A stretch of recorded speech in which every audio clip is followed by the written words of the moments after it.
Welcome to White Tarot, where the reader is bubbly, but the readings can get dark. And the reader is covered in fur. All right.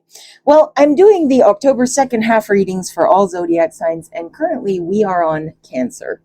So let's see what's going on with our Cancerian friends. All right. Let's go, Casper. Are you ready? Also, you left snot on my wrist.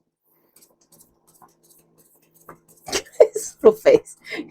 Casper, you're positioning your head so that my wrist hits your face every time I shuffle.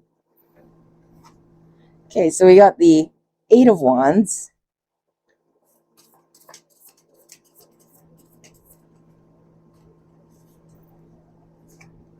Seven of Swords.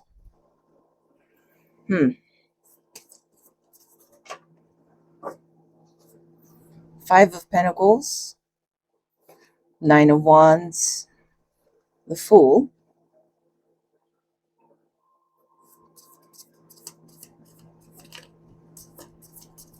Are you comfortable over there, buddy?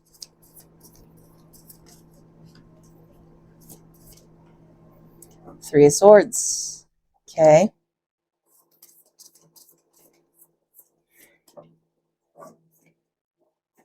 The Magician.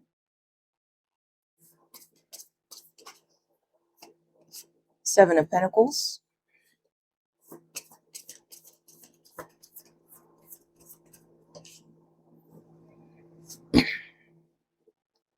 The Three of Wands feels like it belongs over here. And the Nine of Cups.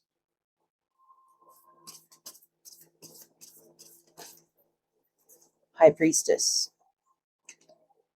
All right, Cancer. It seems to me like for whatever reason, this area here is saying misfire, ear pop, right? As I said that, so further confirmation. It's saying misfire, and it almost feels like it's almost like you went to start something new, but there was something about this new thing that you don't quite fully trust, and the reason for that is here in the Five of Pentacles and Three of Swords. It feels like something in the past. It's a past hurt that's causing trust issues currently. Now, whether or not these trust issues are founded, with the High Priestess being here, it feels like you yourself are trying to figure out whether these trust issues are coming from a place of intuition or just past experiences. Like you're trying to balance it out yourself. You're trying to navigate between intuition and anxiety, intuition and depression. That's something that I talk about a lot, is that everyone is capable of doing what I do. Everyone is built in with a strong intuition. But the reason why not everyone does what I do, why not everyone can tap into their own intuition, is because to be able to utilize your intuition, you have to get past and through a lot. There's a lot of baggage that comes with being human and living a life. You know, we start out intuitive. Kids are really intuitive. Kids are really in touch with their spiritual gifts. But the problem is that as we navigate through society and become adults, there's a lot of social conditioning that comes with that. There's a lot of painful experience that comes with that. And that almost dims out our ability to tap into our natural gifts. You know, a lot of society and organized religion is kind of built on divorcing us from our power. And that is because when we are in touch with our power, we are difficult to control. So the key to clear intuition is to clear the channel for intuition to work. And that requires us to silence or to navigate through our anxiety and our trust issues and our, skepticism better. And that requires things like therapy or a lot of self reflection, meditation, It takes mastering our own minds and bringing them back to the state that they were in when we were children, as in open and receptive, in order for us to open up those channels. I mean, I have my days as a reader where some days, I mean, that's kind of why you see inconsistent video posting. It's because some days I can't get into it. I can't access that channel because, I mean, I can, but I probably shouldn't because I know that I'm not clear.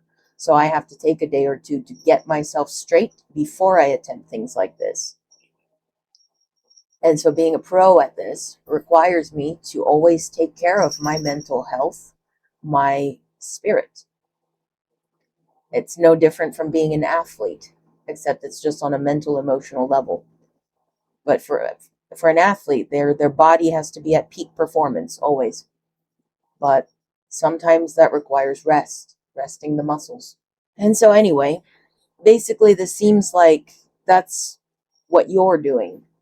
It's like you got this new opportunity here and you're trying to balance yourself between discernment, intuition, and working through the gunk that this past pain caused you so that you can get your channel clear and you can make better decisions based on your intuition. And so we have the Nine of Wands and the Seven of Pentacles. So this is turning into more of a mental energy. This is turning into more of a, is the juice worth the squeeze? Should I really invest in this? Where do I want to put my coins? Nine of Wands is about climbing up and out. Soon after, though, the Nine of Cups here, when we talk about grounding, you know, what is grounding in, for example, electrical work, right? You need a wire, a neutral wire to ground into, right? You need a singular point to return to, and that is what grounding is. It's when I look at this Nine of Cups, this feels like your grounding point, as in a return to self, because the Nine of Cups is about emotional fulfillment on your own. This feels like a point that you can return to in your life when things get crazy around you, or when you start to get caught up in the external things, where you can return to that. That's like the inner world inside your shell. And when you retreat into that shell, that's where you ground. You ground into the knowing that your center is within yourself. You are happy, you are fulfilled, you are whole.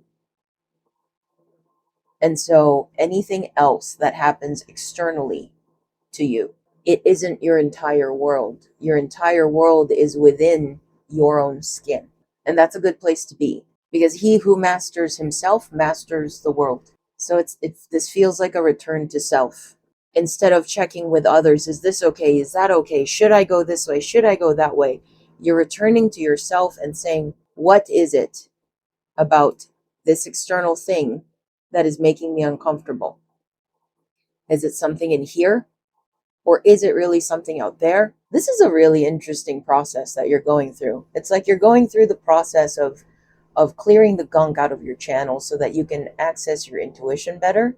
And you're also creating a grounding point within yourself that you can return to and consult with when things on the outside get confusing. And it's like once you develop your intuition and your inner grounding point, that's when you can be brave enough to be the fool, taking a leap of faith. And you can be sovereign in your energy enough to be the magician, one that manifests. One that manifests by embodying the energy that it wants to attract. So it's almost like this is the aftermath of a tower falling, and now you're rebuilding it brick by brick on a foundation that you actually trust, and that is yourself. You are taking the reins back to your own life instead of letting the trajectory of your life or the state of your emotions to rely on things outside of yourself. You're taking your power back. I am very impressed. And I'm very proud of you for doing this work. Congratulations, Cancer. You're hitting a whole new level. All right. Well, that's all I have for you for the second half of October. Please feel free to like, share, comment to help me out with the algorithm, subscribe, and hit the notification button so that you get notified every time I post a video. And Cappy and I will see you in the next one.